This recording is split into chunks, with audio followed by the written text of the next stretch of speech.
জন্য একটা কথা বলি, সেই মায়েরা একটু শুনবেন যে মায়েরা কিভাবে নৈতিক অধঃপতন ঘটলো। একজন মা, তার দুটো ছোট ছোট বাচ্চা, একটা ক্লাস 1 বা 2 এ পড়ে, একটা এখনো স্কুল যায়নি। বাড়িতেই মা তাকে 2-1 কলম করে শেখাচ্ছে অল্প স্বল্প। তো দুটো বাচ্চাই পাশাপাশি আছে, বড় বাচ্চাটাকে মা পড়াচ্ছেন, আর ছোট বাচ্চাটা ওখানে একটু কালি কলম নিয়ে একটা সাদা খাতায় আঁকি বুকি টানছে।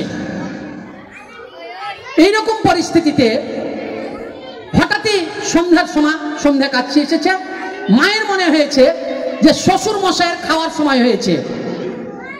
তাই তিনি ছেলেকে ওখানে রেখে বললেন যে তোমরা বসো, তোমার দাদুকে একটু খাবার দিয়ে আসি। তাই এরকম একটা সুন্দর বাড়ি, দোতলা বাড়ি, 5-6খানা ঘর রয়েছে, স্বামী স্ত্রী দুটো ছেলে। এত বড় বাড়িতে শ্বশুরের স্থান হয়নি। শ্বশুরকে বাড়ির পাশে একটা চালা নামিয়ে সেখানে এখন ছোট চৌকি দিয়ে রেখেছে। ছেলে প্রথমে একটু আপত্তি করেছিল, যতই হোক বাপ। তো স্ত্রী স্বামীকে বুঝিয়েছিল যে আরে তুমি ওসব কি ভাবছো, আমি কি আমার শ্বশুরকে কম সম্মান করি? বয়স হয়েছে, বাড়িতে ছেলে পেলে একটু চেঁচামেচি করে, কথাবার্তা বলে, তার চাইতে নিরিবিলিতে একটা ঘরে ওনাকে রাখি, উনি নামাজ কামাজ করে সময়টা কাটাবেন, সমস্যা হবে না। হারামি বুদ্ধির অভাব হয় না, ঠিক মতো বের করে দিয়েছে বাড়ির বাইরে। শ্বশুরকে খাবারটা যখন দিতে গেছেন, এই সুযোগে ওই বাচ্চা, যেটা ছোট ছেলে, সে একটা ছবি এঁকেছে, তার কাঁপা কাঁপা হাতেই একটা ছবি এঁকেছে। মা খাবার শ্বশুরকে দিয়ে এসে দেখছে বাচ্চাটা একটা ছবি এঁকেছে। তা বলছে এটা কি এঁকেছো? তো বলছে মা একটা বাড়ি এঁকেছি। কেন?